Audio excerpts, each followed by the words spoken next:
రాష్ట్ర ప్రజల గురించి ఏ ఒక్కరికి ఆలోచన చేయలేదు. అటు చంద్రబాబు గారికి లేదు, అటు జగన్మోహన్ రెడ్డి గారికి లేదు. అందుకే చెప్తున్నాం, ఇప్పటికైనా కూడా కళ్ళు తెరవాలి ఆంధ్ర రాష్ట్ర ప్రజలు. ఇప్పటికైనా ప్రజల మేలు కోరేది ఎవరు అనేది ఆలోచన చేయాలి. ఈ బీజేపీ తొత్తు పార్టీలైన టీడీపీని, వైసీపీని, జనసేనను ఇంటికి పంపించాలని, కాంగ్రెస్ పార్టీని ఆశీర్వదిస్తేనే మనకు ప్రత్యేక హోదా మళ్ళీ సాధ్యమవుతుందని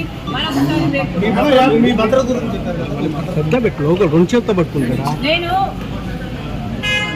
ఆంధ్ర రాష్ట్ర కాంగ్రెస్ పార్టీకి అధ్యక్షురాలిని.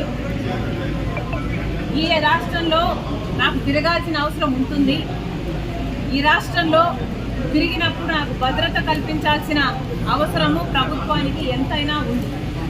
కానీ అవేవి పట్టనట్టు ఒక మహిళ అని కూడా చూడకుండా, అధ్యక్షురాలు అన్న ఇంగితం లేకుండా ఈరోజు మేము అడిగినా కూడా మాకు సెక్యూరిటీ కల్పించడం లేదు అంటే మరి మీకు ప్రజాస్వామ్యం గురించి చిత్తశుద్ధి ఉందా? ప్రజాస్వామ్యం ఇది అన్న ఆలోచన ఉందా, గుర్తుందా అని అడుగుతున్నాం.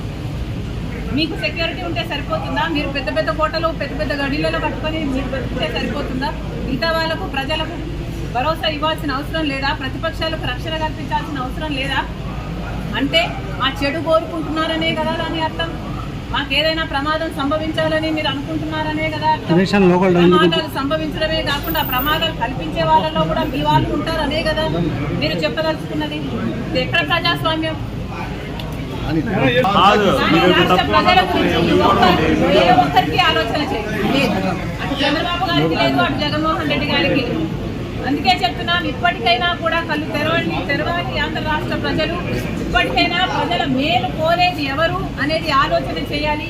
ఈ బీజేపీ తొత్తు పార్టీలైన టీడీపీని, వైసీపీని, జనసేనను ఇంటికి పంపించాలని, కాంగ్రెస్ పార్టీని ఆశీర్వదిస్తేనే మనకు ప్రత్యేక హోదా మళ్ళీ సాధ్యమవుతుందని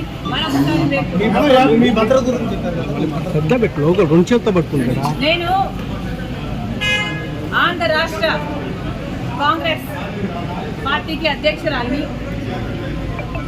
ఈ రాష్ట్రంలో నాకు తిరగాల్సిన అవసరం ఉంటుంది. ఈ రాష్ట్రంలో తిరిగినప్పుడు నాకు భద్రత కల్పించాల్సిన అవసరము ప్రభుత్వానికి ఎంతైనా ఉంది.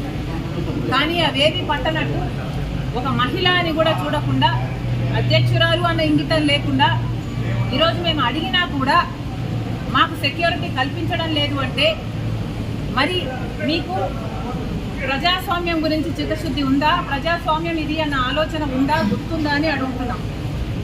మీకు సెక్యూరిటీ ఉంటే సరిపోతుందా? మీరు పెద్ద పెద్ద కోటలు, పెద్ద పెద్ద గడిలలో కట్టుకొని మీరు బతికితే సరిపోతుందా? మిగతా వాళ్ళకు, ప్రజలకు భరోసా ఇవ్వాల్సిన అవసరం లేదా? ప్రతిపక్షాలకు రక్షణ కల్పించాల్సిన అవసరం లేదా? అంటే మా చెడు కోరుకుంటున్నారనే కదా దాని అర్థం. మాకేదైనా ప్రమాదం సంభవించాలని మీరు అనుకుంటున్నారనే కదా అర్థం. ప్రమాదాలు సంభవించడమే కాకుండా ప్రమాదాలు కల్పించే వాళ్ళలో కూడా మీ వాళ్ళు ఉంటారనే కదా మీరు చెప్పదలుచుకున్నది. ఎక్కడ ప్రజాస్వామ్యం?